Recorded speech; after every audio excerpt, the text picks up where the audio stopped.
मंचावरील सर्व सहकारी आणि बंधू भगिनींनो, नेमून दिलेल्या विषयाच्या कडे वळण्यापूर्वी दोन गोष्टींचा उल्लेख मला आवर्जून करणं भाग आहे, आवश्यक आहे. या सभागृहामध्ये मी काही पहिल्यांदा व्याख्यान द्यायला आलो नाही, पण आज ज्या संख्येनं हे सभागृह पूर्ण भरलेलं आहे याच्याबद्दल तुमच्या सगळ्यांचं मी मनापासून अभिनंदन करतो.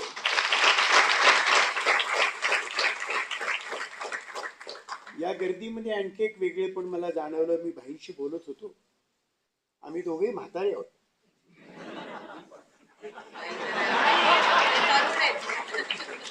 भाईंना मान्य नाही? तुम्हाला पण मान्य नाही. Very good. ओके, ठीक. हा, ठीक आहे, ठीक आहे, ठीक आहे, ठीक आहे. पण या गर्दीमध्ये पुण्याला अशा व्याख्यानाला तरुण माणसं कमी येत होती. आज या व्याख्यानाला तरुणांनी जी गर्दी केलेली आहे याच्याबद्दल सुद्धा तुमचं मी मनापासून अभिनंदन. आणखी एका गोष्टीचं अभिनंदन करायला पाहिजे. सत्यशोधक सांस्कृतिक मंच. सत्यशोधक हा शब्द महात्मा फुल्यांशी जोडलेला आहे. त्यांच्या आंदोलनाचं, त्यांचं एकूणच नाव सत्यशोधनासाठी पुढे आहे. सत्यशोधनासाठी या पुण्यामधल्या ज्या संस्था, संघटना, पक्ष एकत्र आले त्या सर्वांचंही पुन्हा मनापासून अभिनंदन करतो. मला जो विषय नेमून देण्यात आलेला आहे तो विषय मी एका व्याख्यान दिल्यानंतर त्याचं पुस्तक रूपाने मांडलेलं आहे. आपल्या सर्वांना ते ठाऊक आहे. शिवाजी कोण होता या पुस्तकाच्या मराठी प्रती आजपर्यंत 1,40,000 प्रती विकल्या गेलेल्या आहेत.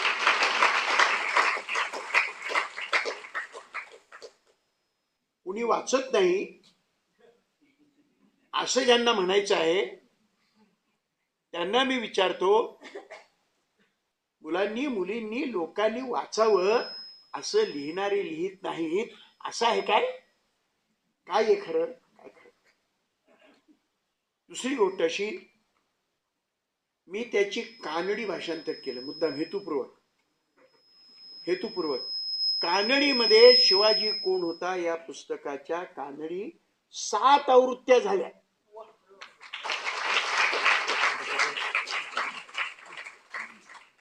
आणि या 7 आवृत्त्यापैकी कर्नाटकामध्ये कुठली तरी एक चॅनल आहे, वाहिनी आहे, ते दर आठवड्याला बेस्ट सेलर असं पुस्तक निवडतात. सलग 2 आठवडे त्या आठवड्यातलं बेस्ट सेलर हे शिवाजी कोण होता याचं मराठी यातल्या तेलुगूमध्ये झालंय, हिंदीमध्ये 3 आवृत्त्या झाल्या, उर्दूमध्ये 2 आवृत्त्या झाल्यात, गुजरातीमध्ये झालंय, इंग्रजीमध्ये झालंय. हे मी माझ्या कौतुकासाठी सांगत नाही. खरं म्हणजे यात माझं कौतुक नाही, हे मी आज सांगतो असं नाही. मी जेव्हा 3ऱ्या किंवा 4थ्या आवृत्तीला शेवटची प्रस्तावना लिहिली त्याच्यामध्ये मी असं लिहिलंय, याचं मोठेपण, याचं कारण त्याच्यामध्ये जो शिवाजी मांडलेला आहे तो विषय महत्वाचा आहे. लोकांना तो विषय महत्वाचा वाटला आणि म्हणून तुम्हाला मी सांगतो त्याच्या एवढ्या प्रती खपल्या. मी इतिहास संशोधक नाही, मी पुन्हा पुन्हा सांगतो. मी इतर संशोधकांनी जे शोधलं ते मी नीट रीतीनं, योग्य रीतीनं, थोडस आकर्षक रीतीनं मी मांडलं. मांडणी माझी, शोध माझा नव्हे.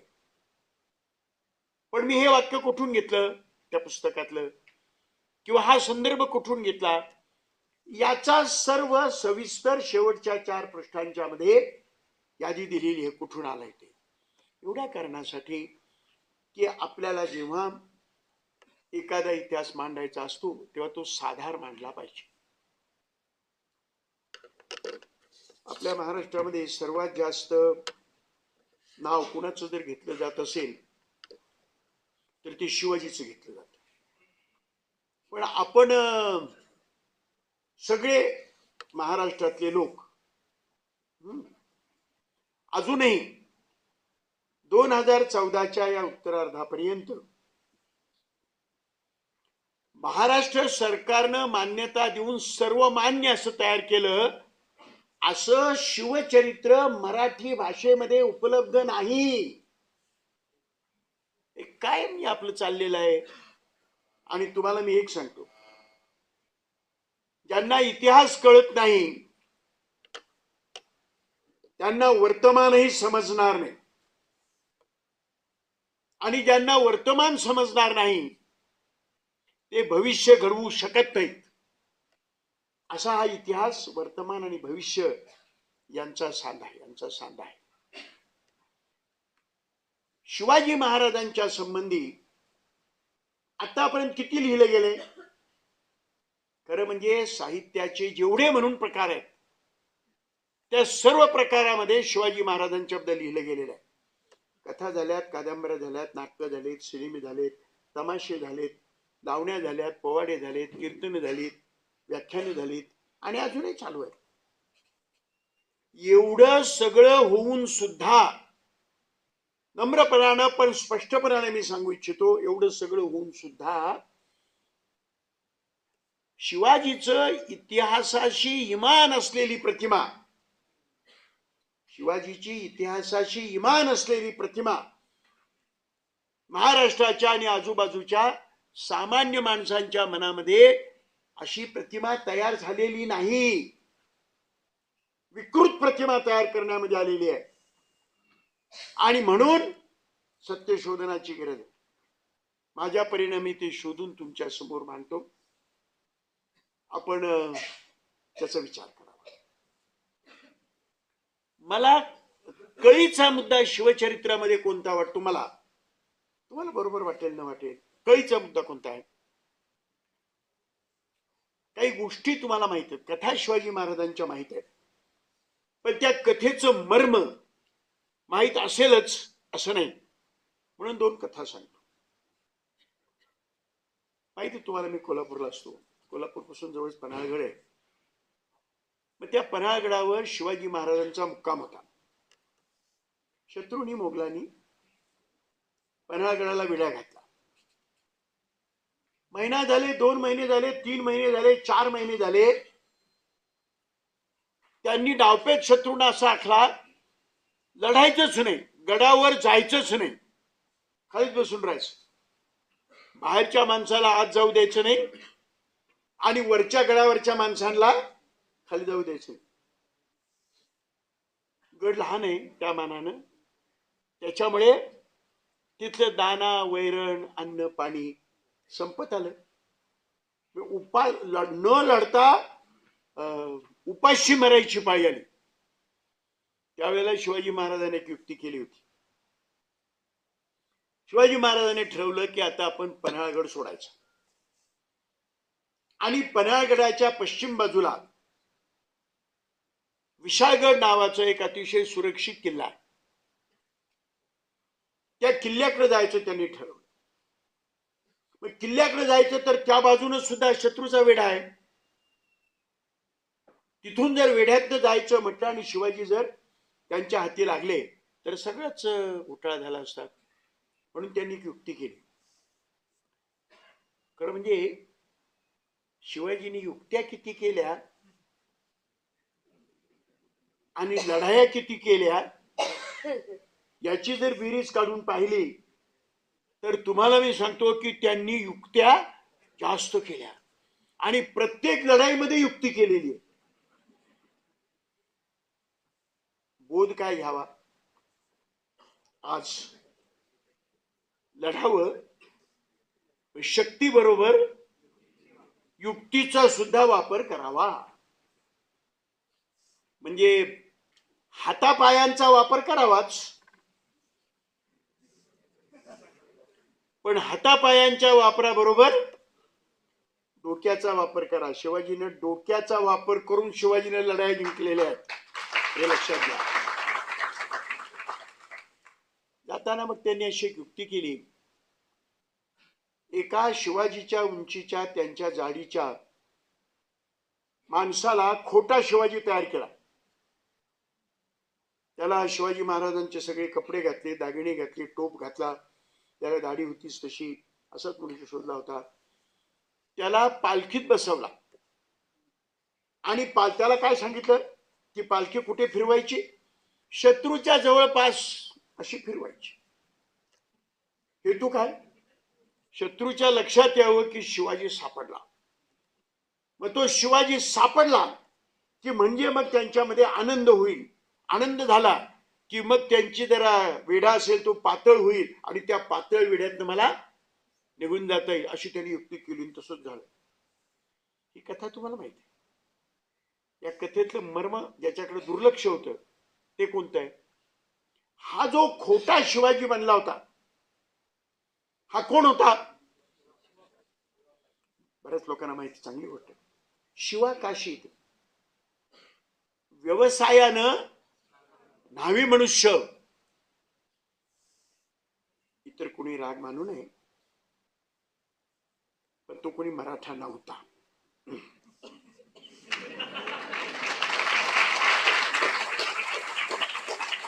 ब्राह्मणही नव्हता. म्हणजे मी जे अलकाताईने म्हणालो की खरं म्हणजे तुम्ही शेतकऱ्यांचं लिहिलं ते बरोबर आहे, ते जनतेचं लिहिलं ते बरोबर आहे, पण जनता या शब्दामध्ये बरंच येतो आणि त्याच्यामध्ये काही चांगलं येतं आणि काही वाईटही येतं. रयतेचा राजा असं म्हटलं. रयत म्हणजे काय? रयत म्हणजे कष्ट करून जगणारा मनुष्य, आणि तो रयतेचा राजा होता. मग हा शिवा काशीत शिवाजीसाठी मरायला का तयार झाला, याचं उत्तर ज्याला सांगता येईल त्याला शिवचरित्रातली खरी कळ, खरी खुणगाट, खरा मुद्दा त्याच्या लक्षात. तो का मरायला तयार झाला? आता आपल्यापैकी विक्षिप्तपणाने बोलणारी मंडळी बरीच असतात. ते म्हणतील एखादा असतंय खुलो.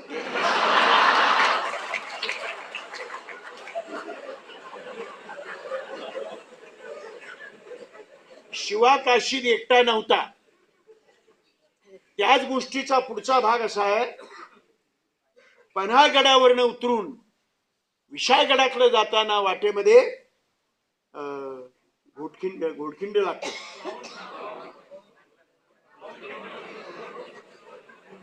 माझं सुद्धा चूक नाही. तिचं मूळचं नाव घोडखिंड. बाजी प्रभूच्या बलिदानानंतर तिचं नाव पावनखिंड असं पडलेलं आहे. हा इतिहासच आहे, हे लक्षातच ठेवलं पाहिजे. हा इतिहासच आहे. बाजी प्रभू उभा होता त्या खिंडीमध्ये. त्याला काम काय सांगितलं होतं? त्यानं काम कोणतं स्वीकारलं होतं? येणाऱ्या शत्रूला आडवीन, त्याचा मुर्दा पाडीन, त्याला खतम करील, असं काम स्वीकारलं होतं काय? हे काम त्याचं होतं काय? नाहीच. त्याचं कामच असं होतं. काही मंडळी लिहून ठेवलेलं आहे की महाराज तुम्ही विशाळगडावर जा आणि विशाळगडावरनं तोफेची तोप डागा, तोफेचा आवाज येईपर्यंत या खिंडीतनं शत्रूला पुढे जाऊ देणार नाही. अरे त्यानं मरायचंच काम स्वीकारलं होतं. बाजी प्रभू देशपांड्यांचं नाव तरी आपल्याला माहित आहे. त्याच्या समोर जे काही 500 मावळे होते त्यांची नावं सुद्धा इतिहासानं लिहिलेली नाहीत. पण तुम्हाला मी सांगतो, ते मरायला तयार झाले ना. शिवा काशीद मध्ये बाजी प्रभू देशपांड्यांच्या मध्ये आणि ते 500 मावळ्यांच्या मध्ये समान गोष्ट काय होती? ते शिवाजीसाठी मरायला का तयार झाले, हे त्या शिवचरित्राचं मर्म आहे. आणखी एक गोष्ट आहे, आग्र्याहून सुटकेची पुन्हा कथा तुम्हाला माहिती आहे. एका राजपूत राजाच्या नेतृत्वाखाली शिवाजी महाराजांच्यावर स्वारी करण्यात आली आणि शिवाजी महाराज पराभूत होऊन त्यांना अटक करण्यात आली आणि ते त्यांना दिल्लीला नेलं होतं. आणि दिल्लीला संरक्षणात ठेवलं होतं. आजूबाजूने पहारे होते. शिवाजी महाराज निघायचं कसं याच्यातनं विचार करत होता. पुन्हा युक्तीच केली, कारण केवळ शक्तीनं जाता येत नव्हतं. आता तुम्हाला तरुण मुलांना हे धडे शिकवतात की नाही मला माहित नाही, पण मी जेव्हा मराठी शाळेमध्ये होतो ना तेव्हा आम्हाला धडे होते असे, शक्तीपेक्षा शक्ती श्रेष्ठ की युक्ती श्रेष्ठ, आणि मग त्याच्यामध्ये युक्तीचा विजय त्या याच्यामध्ये दाखवलेला असायचा. काय युक्ती केली शिवाजी महाराजांनी आग्र्याहून निघताना? पेटाऱ्यामध्ये आजारीपणाचं सोंग घेतलं आणि आजारीपणाचं सोंग करून मग दिल्लीतले वेगवेगळे त्यांच्या ओळखीचे माणसं त्याला मोठ्या मोठ्या पेटाऱ्यातनं फळफळावर वगैरे आणायला लागले. आणि मग त्या असं करता करता करता जेव्हा आता हे पेटारे जाताना, आत जाताना, बाहेर जाताना सारखेच जातात, सारखेच येतात, म्हणून पाऱ्यावरच्या लोकांचं जरा दुर्लक्ष झालं. त्याचा संधी घेऊन शिवाजी महाराज एका पेटाऱ्यामध्ये बसले आणि त्या पेटाऱ्यातनं बाहेर निघून गेले आणि मग पुढे ते दक्षिणेकडे आले. हा इतिहास तुम्हाला माहिती आहे. ज्याच्याकडे मला लक्ष वेधायचंय माझ्या मुद्द्याला जोडून असं, तो म्हणजे कोणता? त्यावेळेला सुद्धा शिवाजी, खोटा शिवाजी नंबर 2 आजारी पडला होता.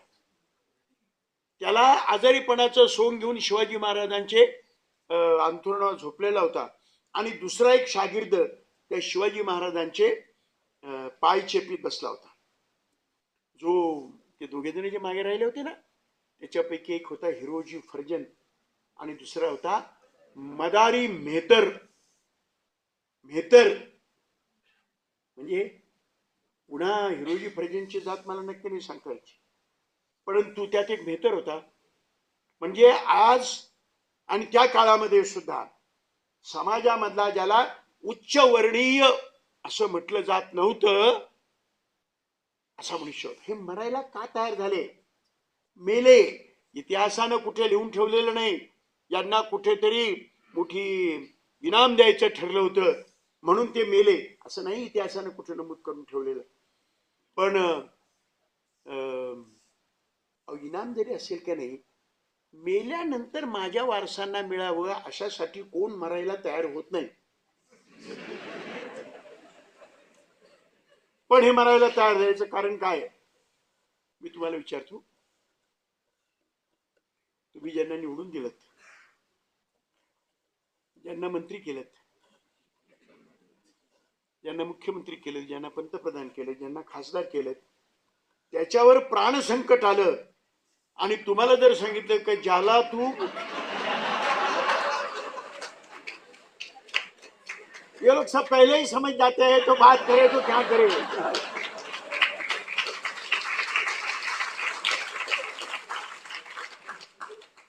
शिवाजी महाराजांच्यासाठी प्राणांची आहुती द्यायला ही माणसं का तयार झाली?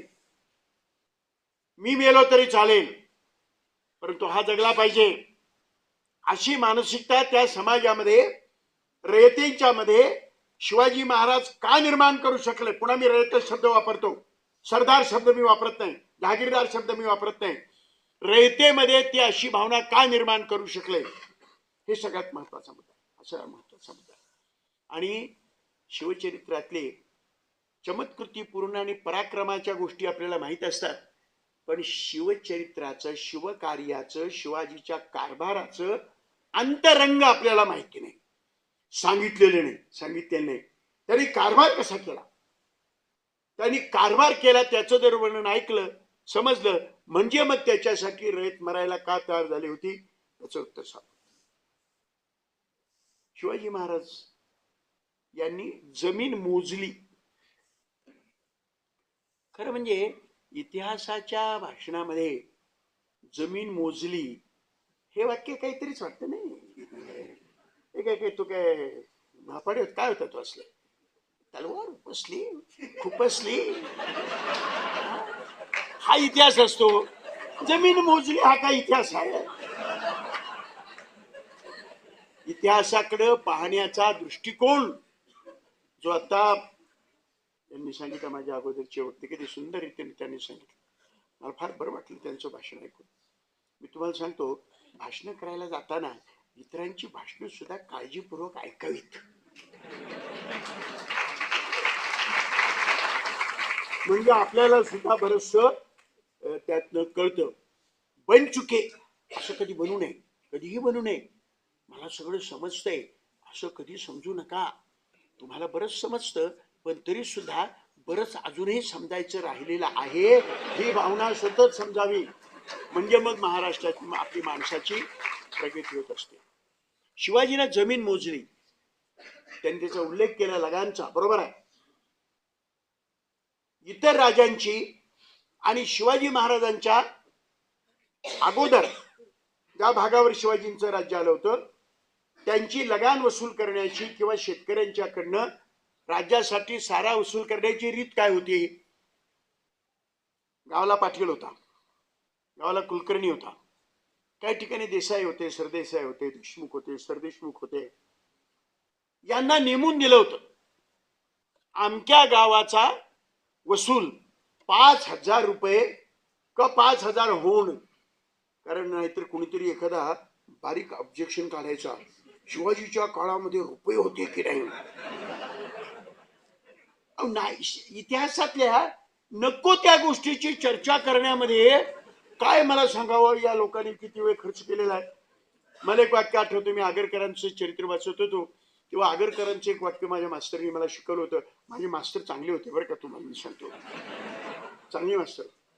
तर त्यांनी मला काय शिकवलं होतं, आगरकरांनी एका ठिकाणी लिहिलेलं आहे, आम्ही काय केलं म्हणाले, गंध आडवा लावावा की उभा लावावा याची चर्चा करण्यामध्ये एका गाढवाला सुद्धा वाहून नेता येणार नाही एवढी ग्रंथरचना आम्ही केलेली आहे.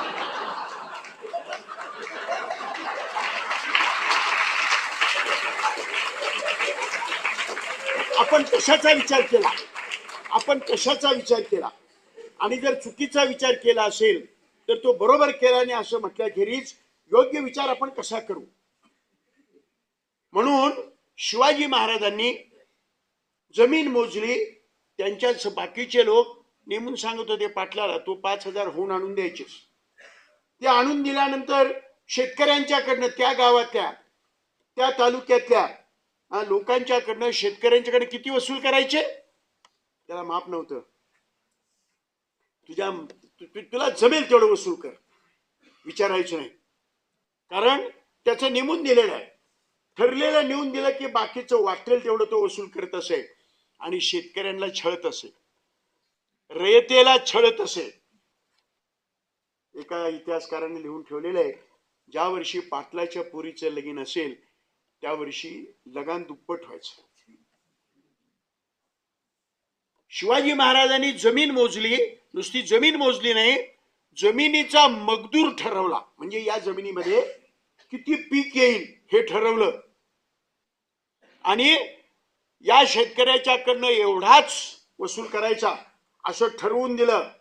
आणि गावच्या वतनदार पाटील, कुलकर्णी, देसाई, देशमुख यांना सांगितलं, ठरवून दिलं तेवढंच घ्यायचं, जास्त घ्यायचं नाही.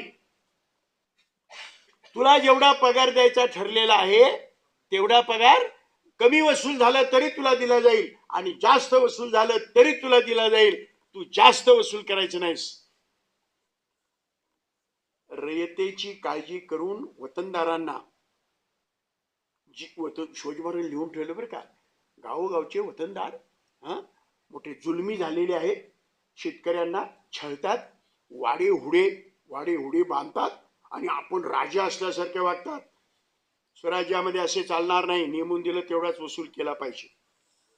म्हणजे काळजी कुणाची. आणि इतकंच नव्हे, आता माझी ओळख करून दिली ते बरोबरच आहे, ती कम्युनिस्ट आहे, मग मी मोर्चे काढत असतो. आणि परवापर्यंत मोर्चे काढले.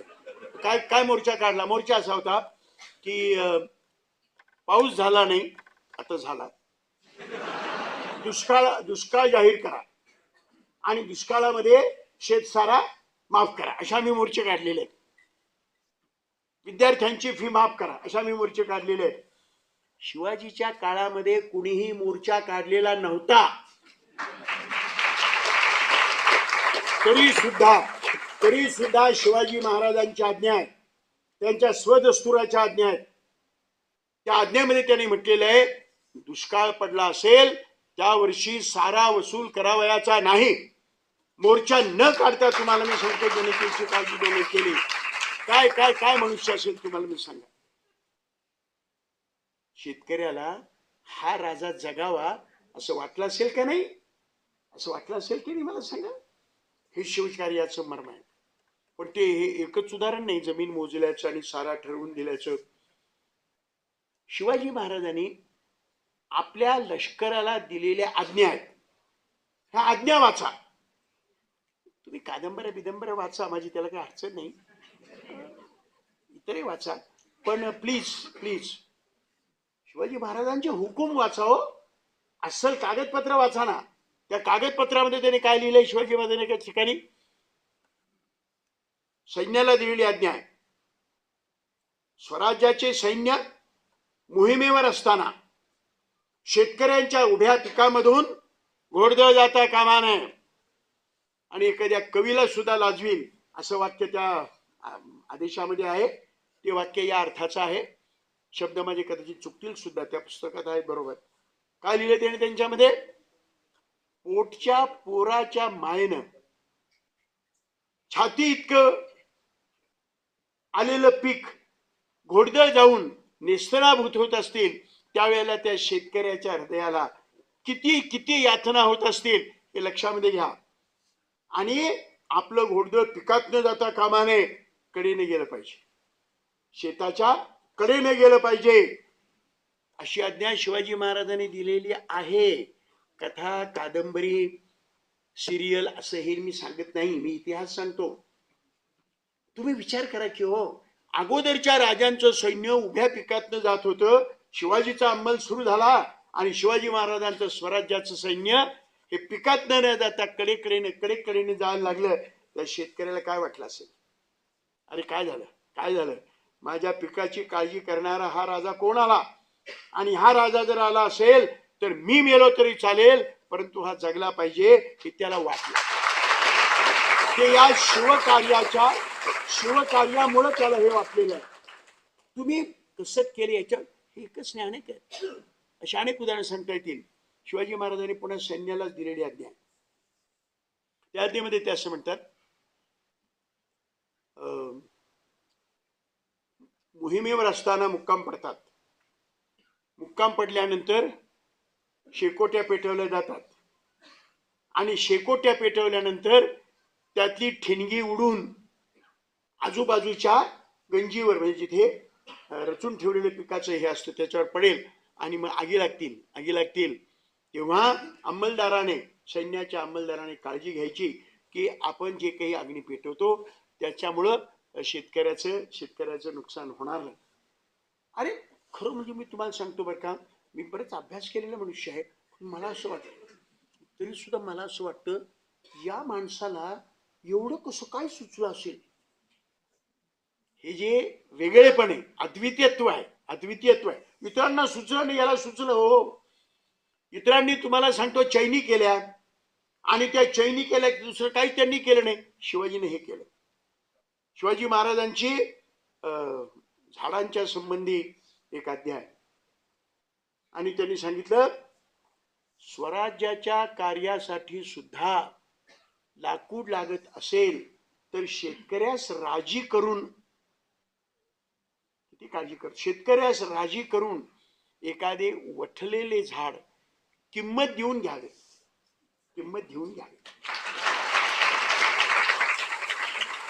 शेतकऱ्यांच्या पिकाची काळजी, शेतकऱ्यांच्या झाडांची काळजी अशी त्या महाराजाने केली. नुसती केली नाही, बोलला नाही, तर त्याप्रमाणे ते करवून घेतलं. त्याला बोलायचं, लोकांना प्रचार करायचं काही कारण नव्हतं. त्याला काही लोकशाहीसारखी मतं मागायची होती काय? पण तरी सुद्धा त्याच्यासाठी लोक मरायला त्रास झाले. मला आठवलेलं आणि एक चांगलं कविता आहे, अजूनही कुठे कुठे मिळते ती, पण मला ती कविता आवडत असे. पुण्यात तरी एका कवीनं शिवाजी महाराजांच्यासाठी शेतकरी मरायला तयार झाला होता हे सांगणारी एक कविता लिहिलेली. आणि त्या कवितेमध्ये प्रसंग काय वर्णन, चित्र, कविता चांगली कशाला म्हणतात? जी कविता शब्द वाचल्यानंतर तुमच्या डोळ्यासमोर जेव्हा चित्र उभं राहतं त्या कवितेला चांगली कविता म्हणावं असं मी समजतो. काय चित्र तयार केलं त्याने कवितेमध्ये? लढाईची धामधूम आहे, इकडनं तिकडनं स्वार जात आहेत, आणि एका शेताच्या बांधावरनं 4 घोडेस्वार हातामध्ये तलवारी आणि ढाल घेऊन निघालेले आहेत. आणि एक शेतकऱ्यांचा 12-14 वर्षाचा पोरगा त्याला अडवतोय. याच्या हातामध्ये फक्त एक चाबूक आहे आणि त्यांच्या हातामध्ये तलवारी आणि ढाली आहे. त्यांना तो काय म्हणतो अशी त्या कवीची सुरुवात आहे. आपल्यापैकी माहित असेल, खबरदार जर टाच मारुनी झालं पुढे चिंधड्या उडविन राई राई एवढ्या. राई राई एवढ्या चिंधड्या उडवी जर पुढे जाशील तर. आणि मग ते असंच काहीतरी त्याला दम द्यायला लागला. हो, दम देता देता नंतर कवी सांगतो, स्वारपरी मनी हसे. तो स्वार मनात हसायला लागला. का हसायला लागला? तो ज्याला दम देत होता तो स्वतः शिवाजी महाराजच होता. याने शिवाजी पाहिलाच नव्हता. हो, पण तरी सुद्धा त्या शिवाजीच्या साठी त्यांच्या बरोबर तो मारामारी करायला मरायला तयार झाला. मी तुम्हाला सांगतो, शिवकार्य शिवाजीचं वेगळेपण, त्याने किती लढाया जिंकल्या, किती जणांचे कोथळे बाहेर काढले, किती जणांची बोट तोडली, हे नाही हो खरं. त्यांनी लोक हे का सांगत नाहीत? अडचणीच आहे हे सांगणं, अडचणीच आहे ना.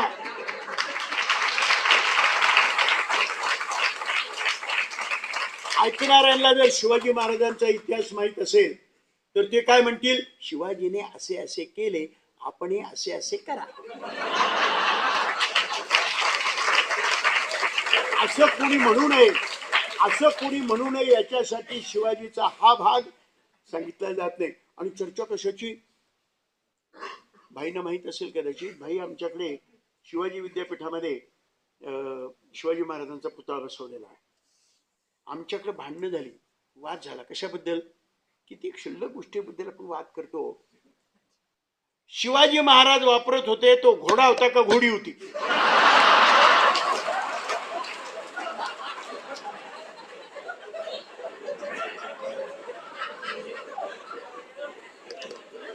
इतिहासाच्या फालतू, टाकाऊ, आजच्या काळाला उपयुक्त नसलेल्या गोष्टींची चर्चा करणं म्हणजे काय? आणि आणि जोराजोराने हो, ते जे आगरकरांनी सांगितले का नाही, आडवा गंध का उभा गंध, तसंच आहे हो. घोडा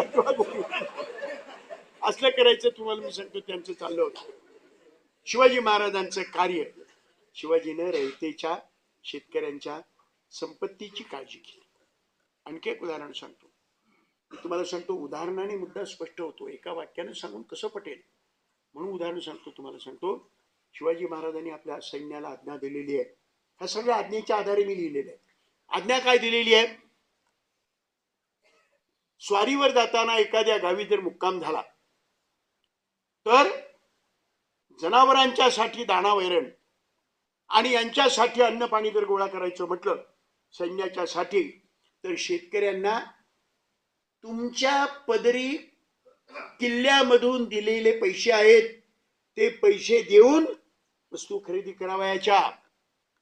आणि तुम्हाला मी सांगतो, तुम्हाला बाकी काय लक्षात ठेवायचं तर ठेवा किंवा ठेवू नका, पण मी एक वाक्य सांगतो, तेवढं वाक्य लक्षात ठेवा. शिवाजी महाराजांनी या पत्रात लिहिलेलं आहे. त्या महाराजाची प्रतिमा सुद्धा काय असावी? त्यानं त्या पत्रामध्ये लिहिले, लष्कराला दिलेली आज्ञा, एका राजानं लष्कराला दिलेली आज्ञा. आणि त्याच्यामध्ये कवी सारखं वाक्य, काय वाक्य लिहिलं? रयतेच्या भाजीच्या देठालाही हात लावू नका. काय वाक्य आहे? अरे भाजी ती काय, पण भाजीला हात लावू नका असं नाही. भाजीच्या देठालाही हात लावू नका.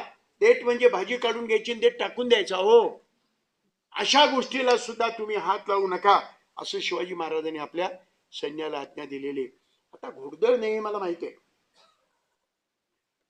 घोड्यांचा प्रवास होत नाही मला माहिती आहे, पण कलेक्टर, मामलेदार, अधिकारी, मंत्री खेडोपाडी जातात की नाही, मुक्काम करतात की नाही, त्यांच्या खाण्याची आणि पिण्याची आणि इतर सरबराही गावच्या आत्ताच्या पाटलांना, कुलकर्ण्यांना, तलाठ्याला, ग्रामसेवकाला करावी लागते का नाही?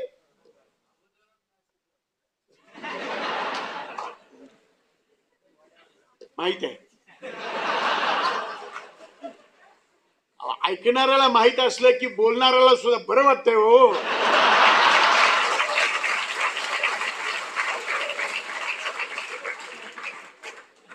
आणि मग शिवाजी महाराजांनी त्याला सांगितलं रोख पैसे द्यायचे आणि त्याच्याकडनं माल घ्यायचा.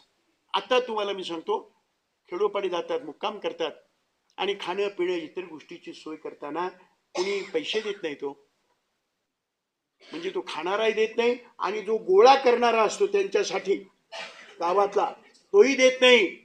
मग हे शिवाजीचा हा हुकूम का सांगत नाहीत? पुन्हा अडचणच.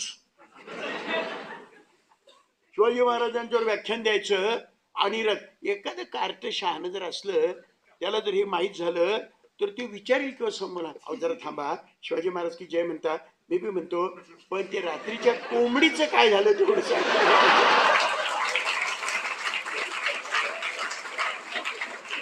असं लोकांनी विचारू नये म्हणून इतिहास सुद्धा अर्धवट, नको तो, तकलादू, फालतू, घोडा का घोडी, आडवा गंध का उभा गंध, तलवार मोठी होती का छोटी होती, असं काहीतरी सांगितलं जाते. तुम्हाला मी सांगतो, म्हणून आपल्याला सत्यशोधन, शिवचरित्राच्या बद्दलचं सत्यशोधन करावं लागतं.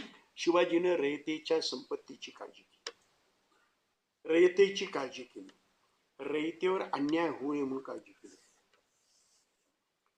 शिवाजी महाराजांनी इनाम द्यायचं बंद केलं, इनाम दिली नाही. उलट दिलेल्या इनामांच्या पैकी, त्या इनामापैकी सगळी रद्द नाही करता आली, कारण मग ते सगळेजण अंगावर आले असते. परंतु ज्या इनामाचा इनामदार वारस गेला त्याला पुन्हा इनाम दिलं नाही. कारण का? इनाम दिलं की तो छळतो प्रजेला. कारण राजा वसुली करत नव्हता, गावगाडा होता, पाटील होता, कुलकर्णी होता, देशमुख वगैरे वगैरे मंडळी होती आणि ते गाव चालवत होते. राजा आला आणि राजा गेला, त्यांना त्याच्याशी काहीच कर्तव्य नव्हतं, गावच्या गावगाडा चालवणाऱ्या वतनदारांना. आणि त्यामुळे तुम्हाला मी सांगतो, राजाचा आणि रयतेचा संबंधच येत नव्हता ना. राजाचा आणि हा जो मध्ये गावगाडा चालवणार आहे त्यांचा संबंध येत होता. शिवाजीनं त्यांच्यावरच वचक बसवला, त्यांना इनाम दिली नाही. आणि मग त्यामुळे तुम्हाला मी सांगतो, रयतेला बरं वाटलं. आता इनामदार नाहीत पण आहेतच ना काहीतरी. आताच्या इनामाचं नाव जरा वेगळं आहे. नामदार म्हणजे जरा मोठं सांगितलं. झेडपी आहे, कारखाना आहे, सोसायटी आहे, बँक आहे. आणि ह्या सगळ्यांनी राजांची, आताच्या राजांची सरबराई ठेवायचं काम त्यांनी करायचं आहे. इतिहासापासून शिकायचं काय? आणि जर समजा ज्यांनी शिकायचं ते शिकत नसतील तर त्यांना शिकवण्यासाठी आपण इतिहासाचा अभ्यास योग्य रीतीने केला पाहिजे. सत्यशोधन करून तुम्हाला मी सांगतो, आपण अभ्यास केला पाहिजे. शिवाजी महाराजांनी अशा गोष्टी केल्या आणि रयतेच्या संपत्तीची काळजी केली, रयतेच्या अब्रूची काळजी केली. आता मुक्ताताई सांगत होत्या की स्त्रियांच्यावरचे अत्याचार कमी झालेत का वाढलेत? शिवाजी महाराजांनी, पुण्याचीच गोष्ट आहे खरं म्हणजे, मी आमच्या ताईला सांगत होतो असं, पुण्याचा इतिहास सुद्धा जरा नीट लिहून काढावं.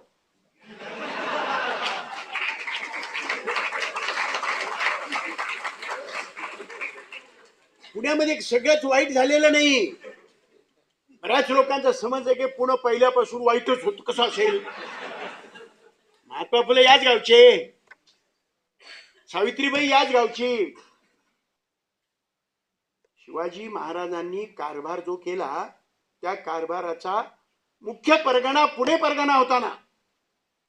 त्या पुणे परगण्यामध्ये शिवाजी महाराजांनी कारभार केला होता. आणि या पुण्याचीच गोष्ट आहे, इथं जवळ कुठेतरी रांजा नावाचं गाव आहे. रांजाच्या पाटलाची गोष्ट कुठल्या तरी धड्यामध्ये आहे, चांगली आहे. गावचा पाटील, महाराजांनी नेमलेला, शिवाजीने नेमलेला पाटील, सत्तेच्या मस्तीमध्ये कुणब्याच्या पुरीच्या अंगावर हात टाकला, गरीबाच्या पुरीवर बलात्कार केला. आपल्या आयुष्याचं मात्र झालं म्हणून त्या पुरीनं आत्महत्या केली. सगळा गाव हळहळला, सगळ्या गावाला माहित आहे, पण कोणी तक्रारच केली नाही. हो, तक्रार कशी करणार? पाटलाच्या विरुद्ध तक्रार कशी करायची आणि कुणाकडे करणार? ज्यांनी त्या पाटलाला नेमलं त्याच्याकडे तक्रार कशी करणार? म्हणून तक्रार झालेली नाही रांजाच्या पाटलाच्या या अत्याचाराबद्दल. पण महाराजांना कळालं, मुसक्या बांधून आणला. मुसक्या बांधणं तुम्हाला माहिती आहे? दंडाला बांधायचं नाही, तोंडाला जनावराच्या मुसक्या मारतात की नाही, असं अशी मुसक्या मारायचं, बांधायचं. त्याला थोबाड उघडता आलं नाही पाहिजे, असं करून त्याला आणलं आणि हातपाय तोडायची शिक्षा दिली. हातपाय तोडायची शिक्षा. तुम्ही विचार करा, रांजाच्या पाटलाचे हातपाय तोडायची शिक्षा दिली. ही बातमी जेव्हा सगळ्या मावळ खोऱ्यामध्ये पसरलेली असेल, तर त्या मावळ खोऱ्यातल्या आया बहिणींना काय वाटलं असेल? तुम्ही विचार करा. त्या म्हणाले असतील की नाही, अरे आम्ही मेलो तरी चालेल, परंतु हा जगला पाहिजे. शिवाजी महाराजांच्या साठी लोक मरायला तयार झाले. याचं कारण शिवाजी महाराजांनी या स्वरूपाचं त्यांच्या अब्रूची काळजी केली, रयतेच्या अब्रूची काळजी केली. दहशत बसेल अशा रीतीचे हे एकच उदाहरण नाही, अशा अनेक उदाहरणं आहेत. एका उदाहरणाने निष्कर्ष काढणं अडचणीच असतं, म्हणून इतर उदाहरणं याच्यातली शोधली पाहिजेत. आमच्या निपाणीकडनं तुम्ही बेळगावला जायला निघालात, गेला कधी त्या रस्त्यानं तर तिथे बघा, डाव्या हाताला एक बेलेवाडी नावाचं एक छोटं गाव आहे. तिथे एक छोटासा किल्ला आहे. त्या किल्ल्याची किल्लेदारीण सावित्रीबाई देसाई या नावाची एक बाई होती. शिवाजी काळातली गोष्ट सांगतो मी. बाई किल्लेदारीण होती, पण ती शिवाजी महाराजांच्या विरुद्ध होती. तिला निरोप दिला, ती महाराजांच्याकडे आली नाही. मग शिवाजी महाराजांनी आपला एक हे पाठवला, काय पाठवला? सरदार पाठवला तिच्यावर हल्ला करायला. सावित्रीनं शिवाजीच्या सरदाराबरोबर 27 दिवस लढाई केलेली अशी इतिहासात नोंद आहे. 27व्या दिवशी सावित्रीचा पराभव झाला. विजयाच्या उन्मादामध्ये खंडोजी शिवाजी महाराजांनी पाठवलेला सरदार त्याने विजयाच्या उन्मादामध्ये शत्रू स्त्रियावर 27 दिवस लढलेल्या स्त्रीच्या अंगावर हात टाकला. महाराजांना हे कळाल्यानंतर शत्रू स्त्रीवर आणि आपला सरदार त्याचे डोळे काढले आणि त्याच किल्ल्यामध्ये त्याला आयुष्यभर खितपत ठेवला होता. अरे काय तुम्हाला मी सांगतो, स्त्रियांच्या अब्रूच्या संबंधीची एवढी कदर करणारा मनुष्य राजा इतिहासात झाला नाही हो. आणि त्याच्यामुळे तुम्हाला मी सांगतो, शिवाजी महाराजांचं अद्वितीयत्व अद्वितीयत्व आहे. ती एक कवीनं आजरंग, कवी लोक चांगले असतात हो.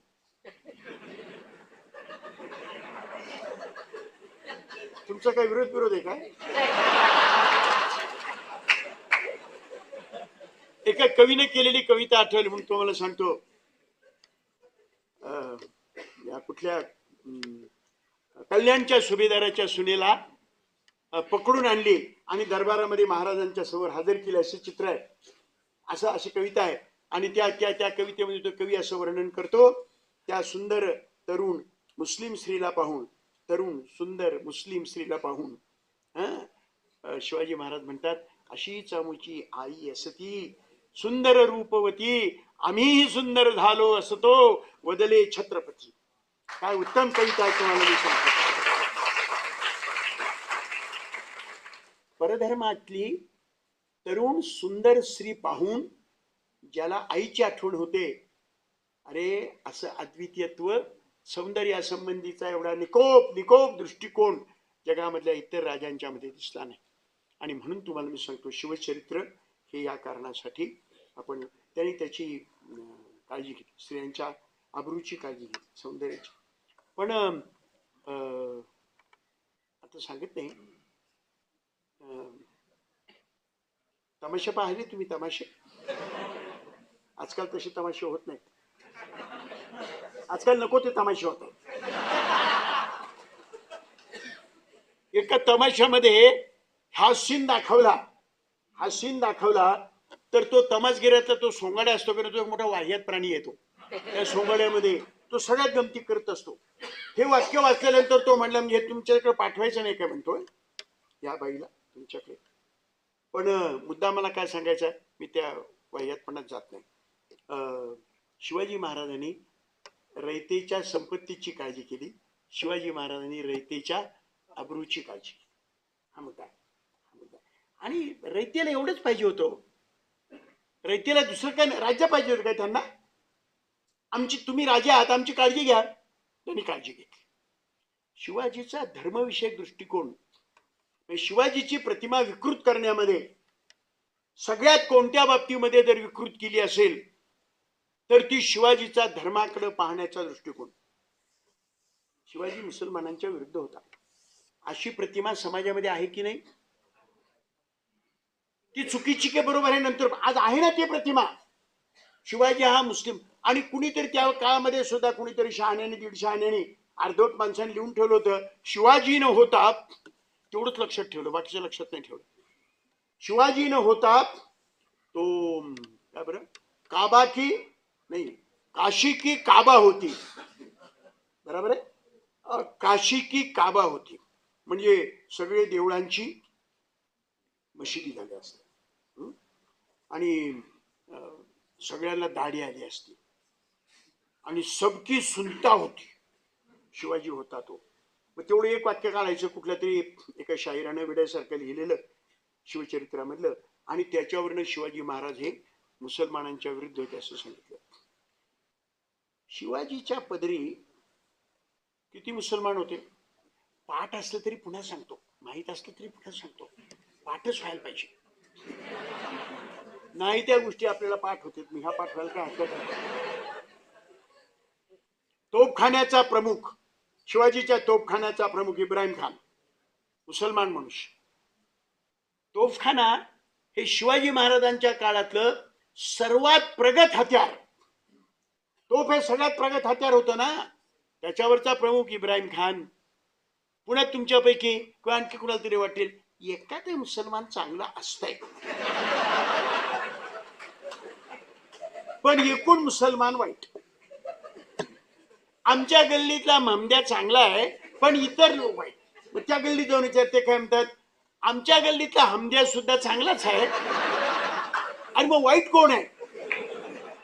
पण तुम्हाला मी सांगतो, एक प्रचार शिवाजी महाराजांच्या बद्दल आणि मुसलमानांच्या झालेला आहे. शिवाजी महाराजांचा ज्याप्रमाणे हा तोफखान्याचा प्रमुख होता, शिवाजी महाराजांच्या दूरदृष्टीचं लक्षण म्हणून शिवाजी महाराजांनी आरमार तयार केला होता, आणि त्या आरमाराचा प्रमुख होता दर्या सारंग दौलत खान, मुसलमान होता. शिवाजी महाराजांच्या एका सेनापतीचं नाव बेग असं सांगितलेलं आहे. शिवाजी महाराजांचा वकील मुसलमान, आणि अफजल खानाचा वकील त्यांनी सांगितलं त्याप्रमाणे कृष्णाजी भास्कर. कुलकर्णी त्यांनी सांगितलं बरं का, पुस्तकामध्ये एवढं मध्येच लिहिलंय कृष्णाजी भास्कर.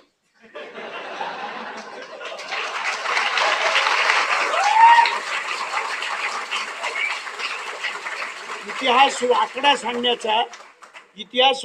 सांगण्याचा हा एक मार्ग असतो. अर्धवट बोलायचं. मग म्हणलं तर असं म्हणा, म्हटलं तर तसं बोला. हा हिंदू मुसलमानांचा प्रश्न नव्हता. उरफट बघा, हा मुद्दा फार सांगायला पाहिजे असं नाही, त्यांनी तो बरोबर सांगितलं.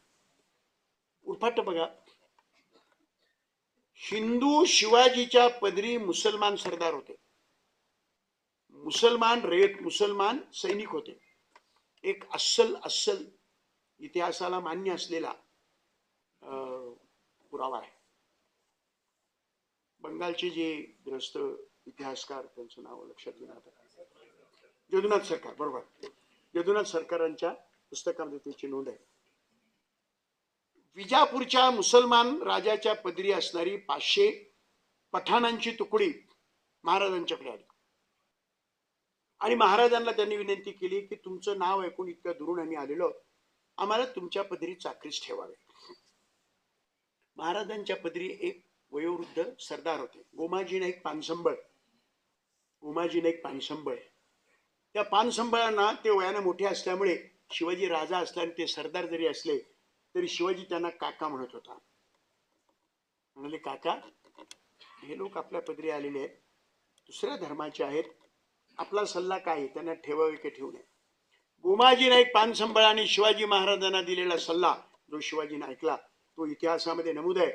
त्यांनी असं सांगितलं, ज्यास राज्य करावयाचे, ज्यास राज्य करावयाचे त्यांनी नोकर चाकर आणि जनता लोक रयत यांच्या धर्माची चौकशी करू नये, सर्वांना बरोबरीने वागवावे. शिवाजी महाराजांचा गोमाजी नाईक पानसंबळांनी सांगितलेला आणि यांनी स्वीकारलेला हा सल्ला आजही उपयुक्त आहे का नाही? आजही उपयुक्त आहे का नाही? अरे हे हत्यारे शिवाजी महाराज असं म्हणाले होते, तुम्ही काय म्हणता? असं विचारू नये म्हणून हा इतिहास सांगितला जात नाही. शिवाजीच्या पदरी, हिंदू राजाच्या पदरी मुस्लिम होते, खरं आहे. दुसऱ्या बाजूने बघा, मुसलमान राजाच्या पदरी हिंदू होते का नाही? आता त्यांची नावं घेतली की काही लोकांच्या भावना दुखावण्याचा धोका आहे. आपल्या भावना म्हणजे काय प्रकरण काय मला काही कळत नाही.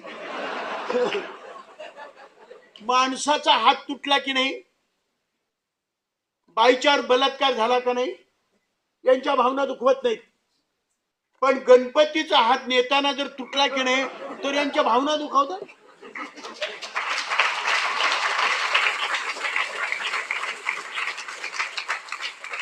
माणसावर होणाऱ्या अत्याचारांच्या पेक्षा प्रतिमांच्यावर होणारे अत्याचार यानं माणसं प्रक्षुब्ध केली जातात.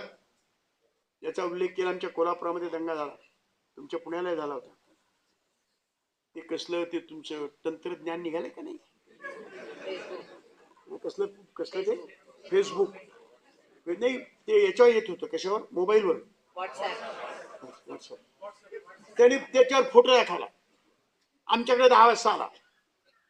10 वाजता आला तर त्याच्यामध्ये शिवाजी महाराजांचं तोंड आणि खाली एक अर्धी नागली बाई असं चित्र आणि सगळीकडे आलं. आणि मग त्याच्यामुळे लोक प्रक्षुब्ध झाले. ही गोष्ट खोटी आहे. 10 वाजता व्हॉट्सअप आल्यावर कोल्हापूरच्या शिवाजी चौकामध्ये 3000 लोक एका तासात कसे जमले? अगोदरच ठरलं होतं चिथावणीखोर चित्र प्रसिद्ध करायची आणि त्याचं निमित्त सांगून दंगे करायचे. याच्यासाठी म्हणून तुम्हाला मी सांगतो, शिवाजी महाराजांचा त्यांच्या संबंधी असणाऱ्या भावनांचा वापर करण्याचा प्रयत्न करायचा असतो. म्हणून भावना दुखवण्याचा प्रश्न मी सांगत होतो. शिवाजी महाराजांचे वडील शहाजी महाराज कोणाच्या पदरी चाकरी करत होते? मुसलमानाच्या ना, मुसलमानाच्या पदरी करत होते ना. आता काही लोक काय म्हणतात, खरं जरी असलं तरी कशाला सांगताय? कोणतरी काहीतरी रागवल बिगवल जाईन, रागव ना. खरं बोललं तर तुम्हाला मी सांगतो, आपल्या मराठीत एक चांगली म्हणे, खरं बोललं का सख्या आईला राग येतो, असं मराठीत म्हणते. ज्यांना राग येतो त्या काय आमच्या सख्या आया आहेत?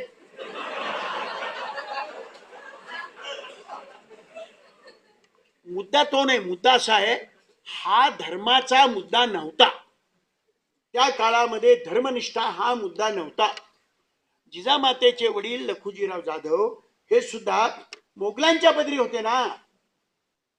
त्यामुळे तुम्हाला मी सांगतो की हा हिंदू मुसलमानांचा मुद्दा नव्हता, अशी अनेक सांगता येईल. आणि दुसरं सांगतो, शिवाजी महाराजांनी मुसलमान राजांच्या विरुद्ध, सरदारांच्या विरुद्ध जेवढ्या लढाया केल्या त्याच्यापेक्षा जास्त लढाया मराठ्यांच्या विरुद्ध, हिंदूंच्या विरुद्ध कराव्या लागल्या ना त्यांना. त्या पुण्याजवळचं तुमचं नगरच्या जवळ ते सुपे गाव आहे ना, सुपे, त्या सुप्याला मोहिते, ते सुप्याचे मोहिते शिवाजी महाराजांचे नात्यानं मामा लागावेत. आडवे आले, स्वराज्याच्या आडवे आले, कापून काढले. नातेवाईक म्हणून आणि मराठा म्हणून आणि हिंदू म्हणून गाई केली नाही. वाईचे जावळीचे मोरे, ते जावळीच्या मोऱ्यांना मुसलमान बादशाहाने राजा अशी किताब दिला होता. शिवाजी महाराजांनी चंद्रराव मोरे, बरं झालं तुम्हाला हीच नाव माहिती. त्या चंद्रराव मोरेला शिवाजी महाराजांनी माणसं पाठवून सांगितलं, स्वराज्याचे कार्य आरंभले आहे, आपण आमच्याकडे येऊन मिळा. आणि खाली शिवाजी महाराजांनी सही केली होती, छत्रपती शिवाजी राजे अशी सही केली होती. इतिहासातली गोष्ट सांगतोय तुम्हाला मी, माझ्यापेक्षा शहाण्या लोकांनी शोधून ठेवलेली. आणि काय लिहिलं त्यांनी? खाली छत्रपती राजे असं लिहिलं होतं. त्या जावळीच्या मोऱ्यानं उद्धटपणाने महाराजांना पत्र पाठवलेलं आहे. ते पत्र उपलब्ध झालं. त्यांनी काय म्हणाला? स्वतःच राजे म्हणवता, हा सांगतो बरं, स्वतःच राजे म्हणवता, स्वतःला राजे म्हणण्यानं कोणी राजे बनत नसतो. आणि त्यानं पुढे उद्धटपणाने असं लिहिलं असेल, आमचा निरोप मिळाल्याबरोबर जेवत असाल तर हात धुवायला आमच्याकडे या आमच्या अंगावर, बघतो आम्ही तुमचं. काय उद्धटपणा होता कुणाचा? मोऱ्यांचा, हिंदूचा, मराठ्यांचा. पण शिवाजी महाराज काही त्याच्याकडे गेले नाही हात धुवायला. शिवाजी महाराजांनी एका माणसाला, आपल्या सरदाराला पाठवलं आणि सगळं जावळीचं खोरं स्वराज्यामध्ये तुम्हाला मी सांगतो सामील करून घेतलं. मराठे शिवाजीच्या विरुद्ध होते हो. खरं सांग का? कसं कोणाच भाई, ते मराठा ट्रस्ट आहे ना कुठे मुंबईला, मराठा मंदिरचा, त्यांनी मला भाषणाला बोलावलं. मग मी त्याच्यामध्ये हे सांगितलं,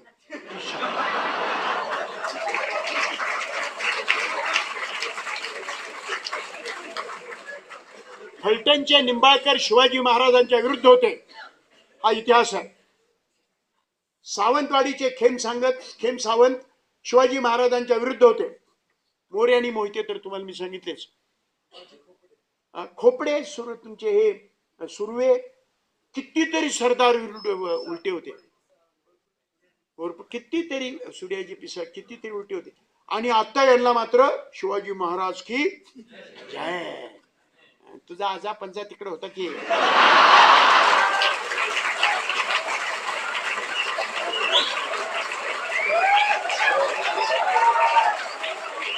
आता तुझ्या आजा पंजाला तू दुरुस्त करू शकत नाही, ते मला मान्य आहे.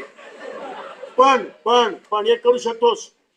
माझ्या आजानं, माझ्या पंजानं शिवाजी महाराजांच्या विरुद्ध जे कारभार केला, त्यांच्या विरुद्ध उभे राहिले, ही गोष्ट मला मान्य नाही, त्याचा मी निषेध करतो असं म्हण तरी तोंडाने नुसतं.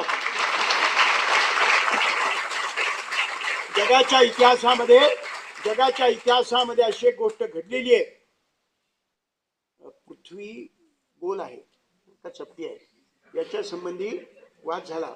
आणि तो जो आमचा शास्त्रज्ञ होता, त्याला शिक्षा दिली ना. पण त्याला शिक्षा दिल्यानंतर परवा, म्हणजे काही म्हणत 350 वर्षानंतर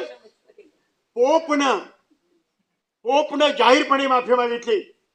आम्ही त्याला फाशी दिली होती, ती आमची चूक झाली होती. अरे 350 वर्षानंतर का होईना, आपलं चुकलं होतं तर चुकलं म्हणा की रे.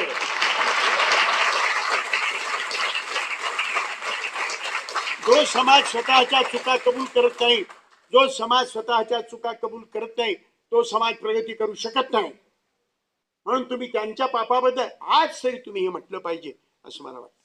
तेव्हा हिंदू मुसलमानांचा मुद्दा नव्हता, मराठ्यांचा मुद्दा नव्हता. एक मुद्दा सांगतो, आणखी 2 मुद्दे सांगायचे. हे बघा, मी सुद्धा बरेच लांबून आलोय.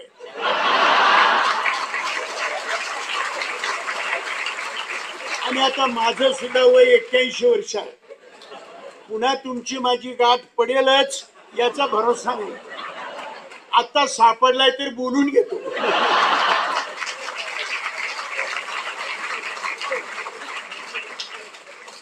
शिवाजी महाराजांना गोब्राह्मण प्रतिपालक असं म्हटलं जातं. कुणी लावलं हे शेपूट गोब्राह्मण प्रतिपालक? शिवाजी महाराजांची स्वदस्तुराची 27 पत्र इतिहास संशोधकांनी शोधून ठेवलेली आहेत.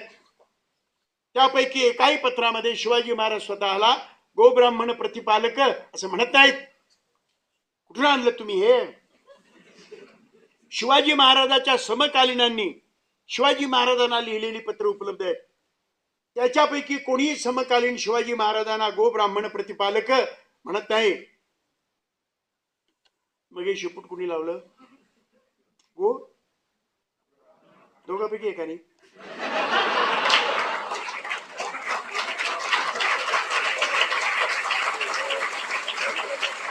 त्या गोला बिचारीला काहीच करता येत नाही. महाराष्ट्रातल्या यच्चयावत ब्राह्मणांनी शिवाजी महाराजांना राज्याभिषेक करायला नकार दिला असा इतिहास आहे. आणि मग पैठणचा गागा भट्ट काशीला अभ्यासासाठी गेला होता, त्याला आणलं आणि मनमन सोन्याची दक्षिणा दिली आणि मग शिवाजी महाराजांना राज्याभिषेक झाला. त्यावेळेला तुम्ही धर्म सांगितला. तो त्या काळातल्या केवळ ब्राह्मणांचा मुद्दा नव्हता, हिंदू धर्माचाच मुद्दा होता. मी काय म्हणतो लक्षात घ्या. ब्राह्मणांना शिवी दिली का बरं वाटतंय?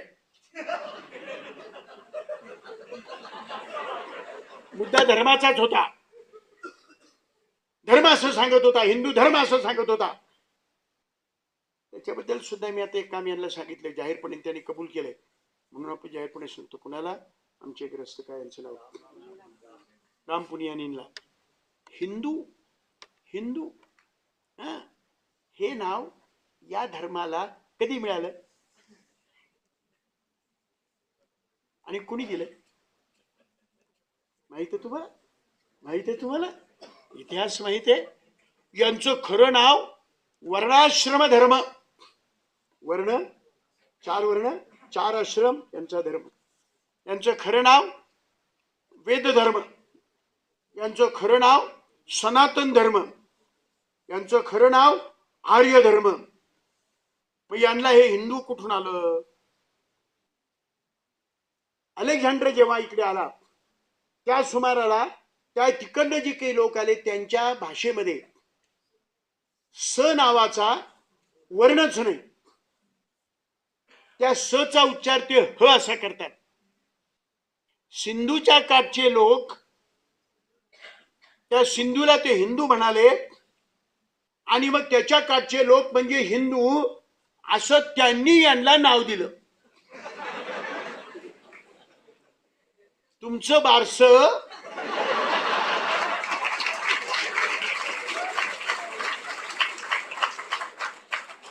माझं म्हणणं काय, इतिहास हा मोठं चांगली गोष्ट असते. त्याचा नीट अभ्यास करावा मात्र. आणि याला आधार आहे. कुणाचा आधार आहे? पानसरे म्हणलं तर तुम्ही म्हणाल पानसरेचं सोडावं, त्याला काय कळतंय, कम्युनिस्ट आहे, लालबावटीवाला आहे, ते असं बोलणारच हो. तुमच्यापैकी ज्यांना अभ्यास करायचा असेल त्यांना मी 2 अधिकार सांगतो. महामहोपाध्याय भारतरत्न पा.वा. काणे, पांडुरंग वामन काणे यांनी धर्मशास्त्रांचा इतिहास नावाचे 8 खंड लिहिलेले आहेत. आणि स्वतःच ते 8 खंड आपण वाचणार नाही म्हणून 2 खंडामध्ये त्यांचा संक्षेप करून सांगितलेला आहे. त्या पा.वा. काणेने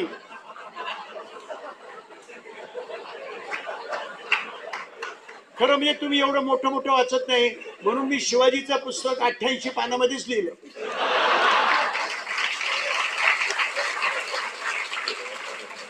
मी म्हणतो या माझ्या म्हणण्याला आधार पा.वा. काण्यांचा आहे म्हणून त्याचा उल्लेख केला नाही, म्हणून त्याचा मी उल्लेख केला. आणखी एक आधार आहे, राजाराम शास्त्री भागवत, वेद जाणणारा मनुष्य, सर्व धर्मशास्त्र मानणारा मनुष्य, यानं तुम्हाला मी सांगतो याला आधार दिलेला आहे. कुणाला जर मिळालं तर राजाराम शास्त्री भागवतांचं लिखाण काढून पहा. हे हिंदू कधी आले? 800 वर्षापासून यांना हिंदू म्हणतात. वेदामध्ये हिंदू शब्द नाही, रामायणात हिंदू शब्द नाही, महाभारतात हिंदू शब्द नाही, कालिदासाच्या कुठल्याही वाङ्मयामध्ये हिंदू धर्म हिंदू शब्द नाही. हा नंतर आलेला प्रकार आहे. नंतर आलेला प्रकार. तुम्हाला घ्यायचं ते नाव घ्या, आमची काही हरकत नाही, पण आम्हाला खरा इतिहास कळू द्यात आणि आम्हाला सांगू द्यात, काही सत्य शोधून सांगू. आणखी एक आधार आहे, लक्ष्मण शास्त्री जोशी, तर्कतीर्थ लक्ष्मण शास्त्री जोशी यांनी धर्मचिकित्सा या नावाचं एक पुस्तक लिहिलेलं आहे, ग्रंथ लिहिलेला आहे. आणि हिंदू धर्मचिकित्सा या नावाचा ग्रंथ लिहिलेला आहे. अभ्यासकांना ते कळावं आणि कुणी जर काहीतरी शंका पोषित करायला लागला तर त्याला ही 3 नावं सांगा, राजाराम शास्त्री भागवत, पा.वा. काणे आणि तर्कतीर्थ लक्ष्मण शास्त्री जोशी आणि पानसरे असं सांगा.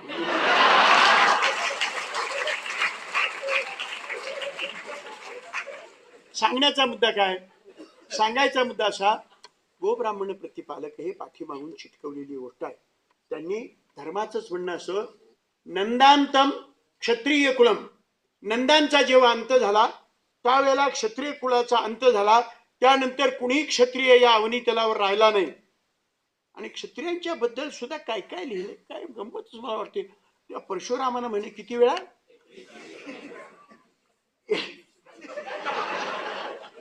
21 वेळा पृथ्वी क्षत्रिय केली. अरे 21 वेळा जर केली मग पहिल्या वेळेला काय केलं होतं?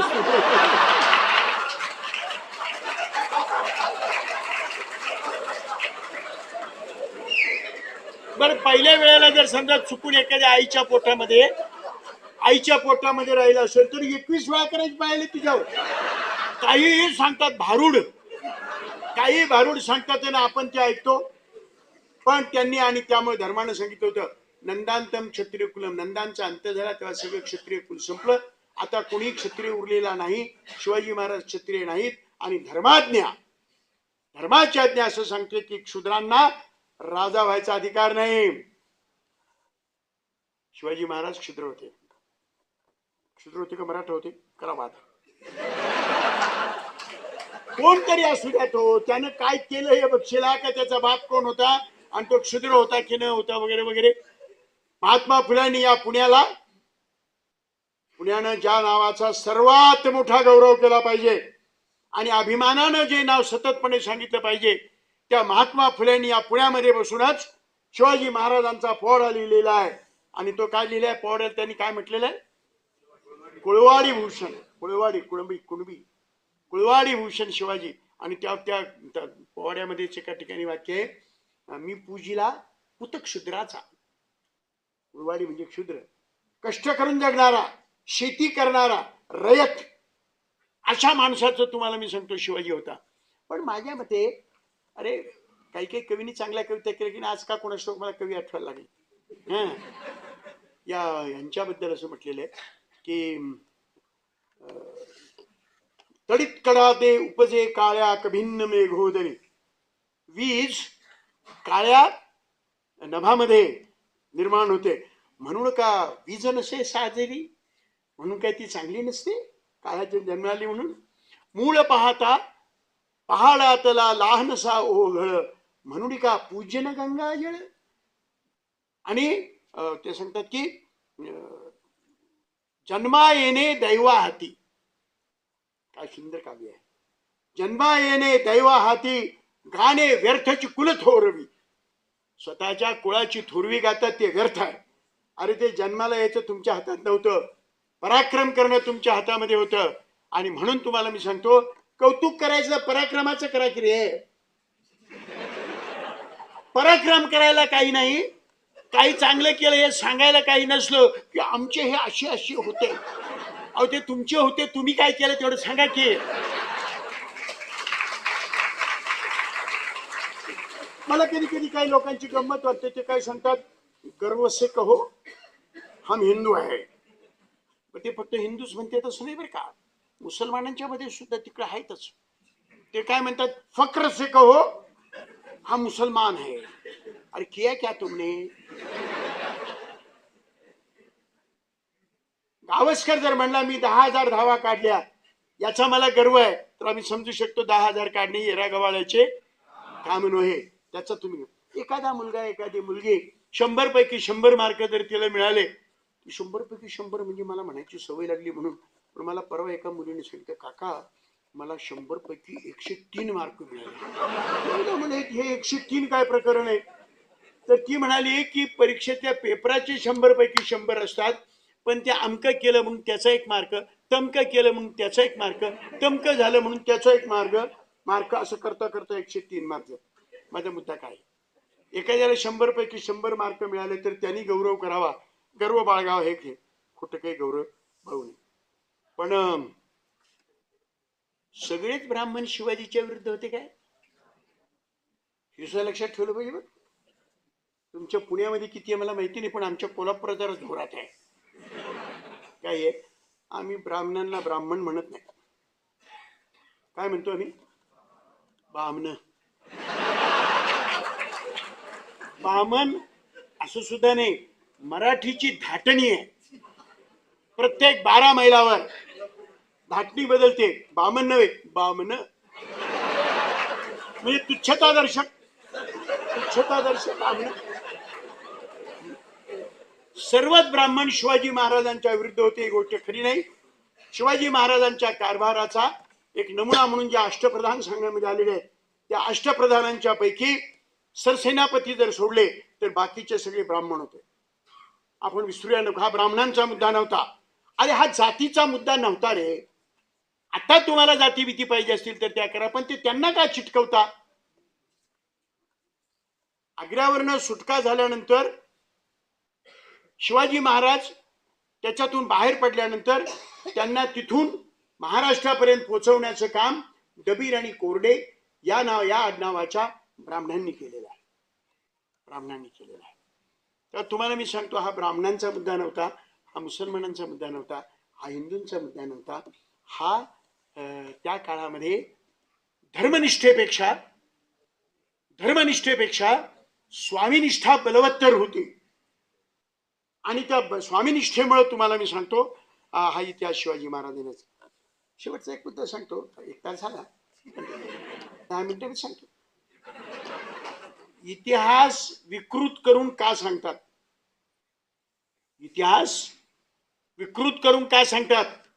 शिवाजी महाराजांचा इतिहास ज्याप्रमाणे विकृत सांगतात आणि नाही त्या गोष्टीची चर्चा करतात. मध्यंतरी महाराष्ट्रामध्ये मुख्यमंत्री होऊन गेला, तुम्हाला सगळं माहिती आहे की नाही कोणास ठाऊक. तो राज्यावर आल्यानंतर तो म्हणाला की मी आता शिवाजी महाराजाची तलवार इंग्लंड मधून मी आणणारच. माहित आहे तारिष्ठान तुले. आता ती शिवाजीची तलवार, ती शिवाजीच्या तलवारीबद्दल बराच वाद आहे. शिवाजी साताऱ्याच्या जर म्युझियम मध्ये तुम्ही गेलात, तिथे वेगवेगळ्या तलवारी ठेवलेल्या आहेत आणि त्याच्यामध्ये बरीचशी लांब असलेली तलवार आहे. त्या तलवारीवर पोर्तुगीज भाषेमध्ये काही लिहिलेलं आहे. साताऱ्यातल्या त्या संग्रहालयाचे प्रमुख जे आहेत ते असं सांगतात की ही शिवाजी महाराजांची भवानी तलवार.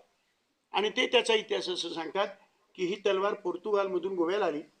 त्यावेळेला शिवाजी महाराजांच्या काळामध्ये सुद्धा गोव्यावर पोर्तुगीजांचं राज्य होतं.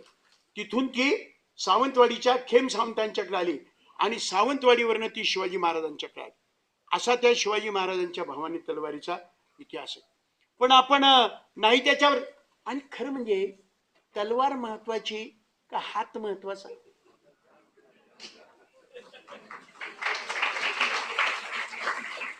आपण बऱ्याच वेळेला काय करतो, माणसाचा देव करतो. माणसाचा देव केला जे घोटाळा होतो. शिवाजी महाराज शिवाचा अवतार होते, शिवाजी महाराज विष्णूचा अवतार होते, असं लिहून ठेवलंय बरं का. पण शिवाजी महाराजाला शिवाचा अवतार केलं म्हणजे आपली जबाबदारी काय? काहीच नाही. तुम्ही शिवाजी सारखे वागा. शिवाजी कुठं, आपण कुठं? तो शिवाचा अवतार होता, आपण साधी माणसं. त्याने केलं ते तसं करा, आपण काय करा, आपण जय शिवाजी म्हणा म्हणजे आपलं काम झालं.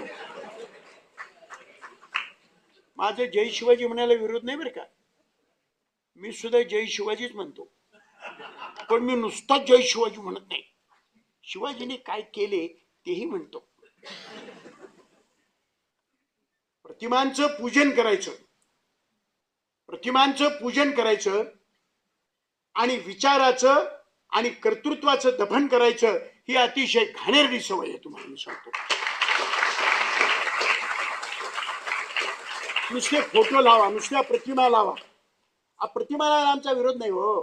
अहो नाही त्याचे फोटो बघायची पाहिजे ते ना आपल्यावर. काय करावं त्याला? आता आपण वर्तमानपत्रामध्ये पान भर जाहिरात बघायचं, त्यानं काय करणार होता? पान उलटेपर्यंत तरी ते दिसतेच की. माझ्या कोल्हापुरामध्ये डिजिटल बोर्ड लावला होता, मी नेहमी सांगतो डिजिटल बोर्ड. त्या अलीकडे डिजिटल प्रिंटिंगची टेक्नॉलॉजी निघाली की नाही, त्याच्यामुळे कुणाचे बी फोटो लावते, तर मोठे मोठे फोटो एवढे.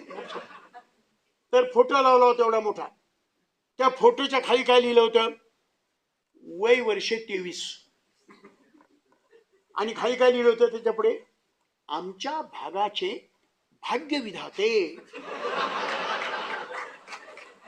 अरे तू जन्माला कधी आलास, काम कधी केलंस आणि भाग्यविधाता कधी झालास? मग अशांचे फोटो बघण्याच्या ऐवजी शिवाजी महाराजांचे, शाहू महाराजांचे, महात्मा फुलेंचे, आंबेडकरांचे फोटो बघणं चांगलंच की हो. पण नुसतेच फोटो बघायचं नाही. आणि नुसतं जय शिवाजीवाले नाही, आपण बाकीचे लोक सुद्धा महात्मा फुले की जय, शिवाजी महाराज की जय, बाबासाहेब आंबेडकर की जय, माझं सुद्धा सांगतो लाल बावटे की जय, कार्ल मार्क्स की जय. मग शिवाजी महाराजांनी काय कार्य केले? त्यांनी फार कार्य केले. अरे काय केले? फार मोठे कार्य केले. काय केले हे सांगायचं नाही, याचं कारण माहीतच नाही हो. त्यामुळे नुसतं जय शिवाजी जय शिवाजी हे इतिहासाचं विकृतीकरण आहे. पु ल देशपांडेंना जाऊन आता मला 10-15 वर्ष झाले असतील. पु ल देशपांडेने एक निबंध लिहिला होता त्यांच्या स्टाईलमध्ये, महाराष्ट्र टाइम्स मध्ये, मला तो अजून आठवतो. त्यांनी असं लिहिलं होतं, आपल्याला महाराष्ट्राला नामस्मरणाचा रोग झालाय, नामस्मरण करायचं, जय जय जय. कशाबद्दल जय जय? जय का म्हणलास? तो पुढचा म्हणला की, म्हणून मी म्हणलो जय.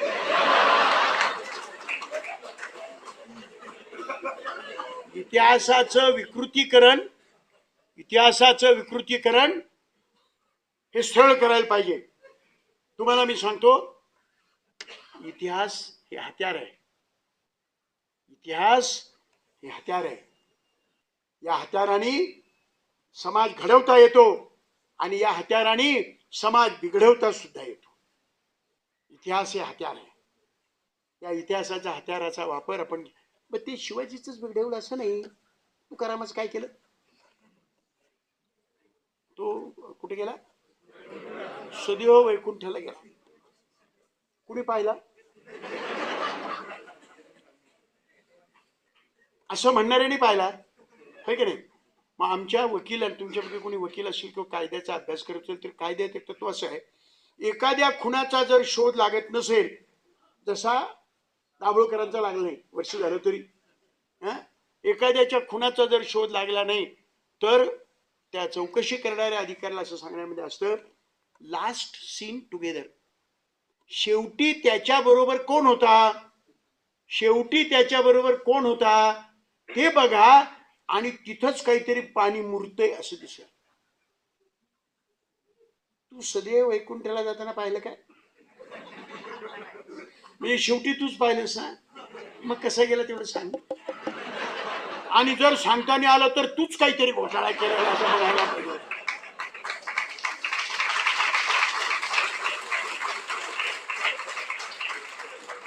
ज्ञानेश्वराचं काय केलं? इतिहासाच्या विकृतीकरणाची उदाहरणं सांगतोय, प्लीज लक्षात घ्या. ज्ञानेश्वराची मुंज करायला पैठणच्या ब्राह्मणांनी विरोध केला. हा इतिहास आहे. कारण काय? कारण असं, ज्ञानेश्वर निवृत्तीनाथ, मुक्ताबाई सोपान यांचे वडील यांनी संन्यासाश्रम स्वीकारला होता आणि संन्यासाश्रम स्वीकारला तो परवडला नाही म्हणून ते परत आले आणि त्यांनी पुन्हा संसार केला. आणि पुन्हा संसार केल्यानंतर त्यांना ही 4 मुलं झाली आणि संन्यासाची पोरं म्हणून ज्ञानेश्वराची मुंज करण्यामध्ये आलेले नव्हते. आणि आता काय सांगतायत? ज्ञानेश्वर माऊली.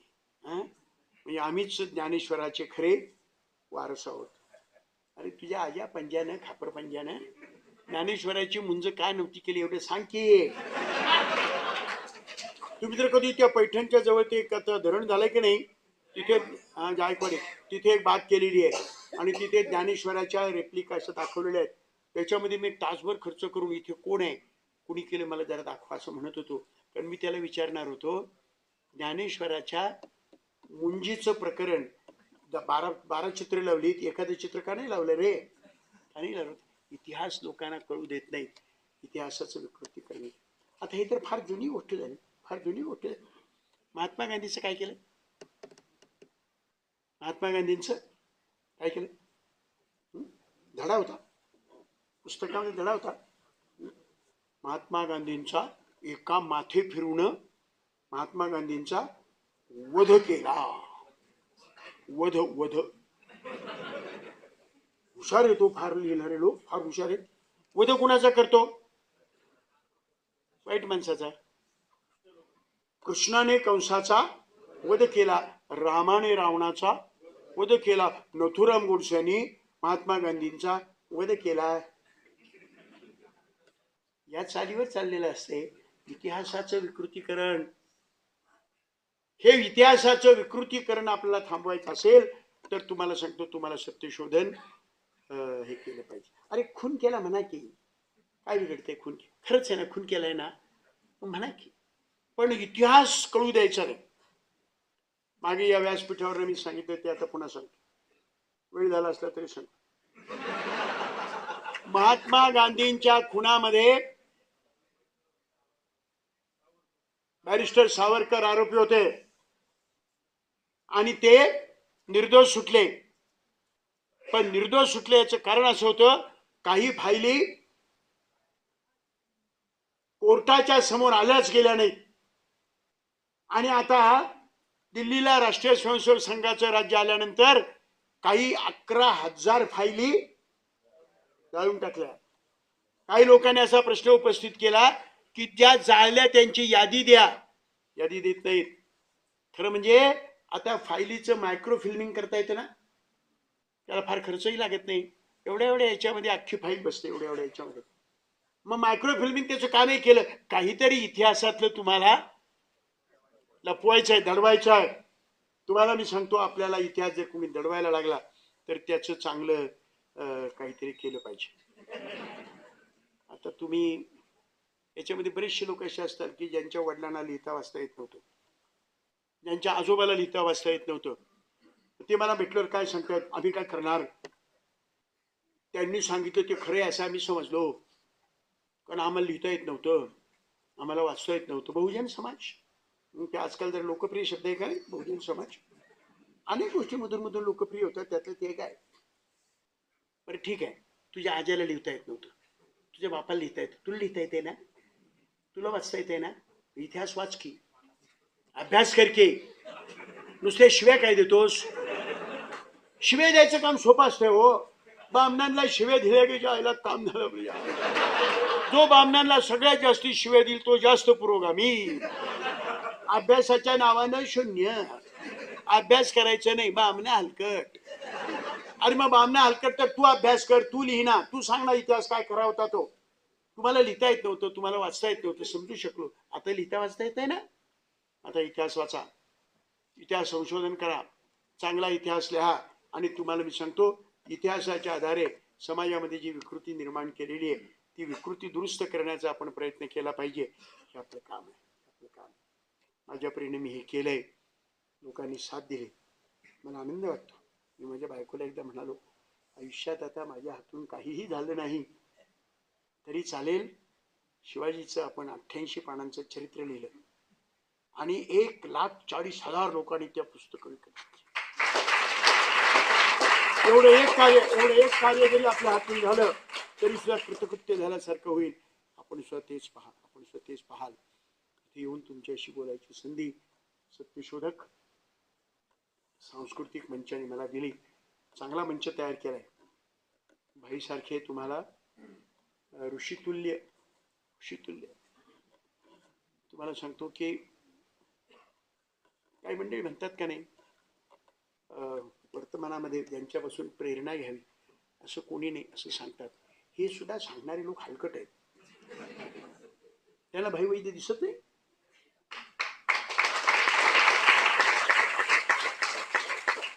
भाई त्यांना बाबा आढाव दिसत नाही. हे पुण्यातले म्हणून नाव तुम्हाला मी सांगतो. अरे आहेत ना, चांगले लोक आहेत, चांगले लोक आहेत. आपल्या परीनं जिद्दीनं न डगमगता आजारी असताना वय झालेलं असताना लढणारे लोक याच्यामध्ये आहेत. मी तुम्हाला सांगतो, यांच्या साह्यानं मुक्ताताई आहेत, अलकाताई, मुक्ताताई आहेत, अलकाताई. त्या अलकाताईला मी ताई म्हणलं की ती म्हणते तुम्ही मोठे आहात, तेव्हा मला अलकाताई म्हणायचं नाही, नुसतं अलकाच म्हणा. मी म्हटलं माझी सुद्धा एक संस्कृती आहे, माझी सुद्धा एक संस्कृती आहे. एखाद्या मुलीला एकेरी नावाने हात मारणं मला आवडत नाही. तिला आम्ही तर अहो लहान मुलगी असली तरी सुद्धा तिला ताई म्हणते, काय ताई कुठे चाललीस? अरे हा सुद्धा संस्कृती, आदर व्यक्त करणं, स्त्रियांच्या संबंधी वुमनहुड संबंधी आदर व्यक्त करणं, हे आम्ही शिवाजी महाराजांच्या पासून शिकलेलो आहोत. शिवचरित्रापासून काहीतरी शिकावं म्हणून 4 गोष्टी तुम्हाला सांगितल्या. तुम्ही ऐकून घेतला, बराच वेळा ऐकलं किंवा ऐकलं सोडून दिलं असं करू नका. नाही ते काय म्हणा व्याख्यान कसं काय फर्स्ट क्लास, पुढे काय पुढे ते त्यांच्या घरी नाही आम्ही आमच्या घरी. म्हणजे मग यांनी हे जे काही सगळे केलं ते बरोबर नाही असं होईल. याचा आपण सर्वांनी विचार करावा. बाहेर पुस्तक आहेत, पुस्तकं विकत घ्या, वाचा, अभ्यास करा. अभ्यासाखेरीज सध्याच्या परिस्थितीमधून, सध्याच्या गुंतागुंतीच्या परिस्थितीमधून तुम्हाला अभ्यास केल्याखेरीज मार्ग सापडणार नाही. आणि तो सापडायचं काम आम्ही लिहून ठेवलंय हो, पण तुम्ही वाचलं पाहिजे ना. आता आम्ही लिहून ठेवलं, तुम्ही वाचलंच नाही तर काय करावं. माझी पुस्तकं ज्या एका कार्यकर्त्यांनी 100 विकली, शिवाजी कोण होतं ते, 100 पुस्तकं विकली हे मला माहिती आहे, पैसे आणून दिले. आणि त्यांनी मला विचारलं शिवाजी महाराजांचं असं असं झालं होतं, त्याच्याबद्दल तुमचं काय मत आहे. मला जे राग आले थोपडी देव म्हटलं तुझ्या, अरे तू 100 पुस्तकं विकलीस आणि तू वाचलंच नाहीस, आणि ज्याचं उत्तर त्याच्यामध्ये लिहिलेलं आहे ते तू परत मला विचारायला लागला. बिचारे ओशाळे झाले. सांगायचा मुद्दा काय, अभ्यास करा, ऐकलं त्याच्याप्रमाणे कधी शिकायचा प्रयत्न करा, अशी अपेक्षा व्यक्त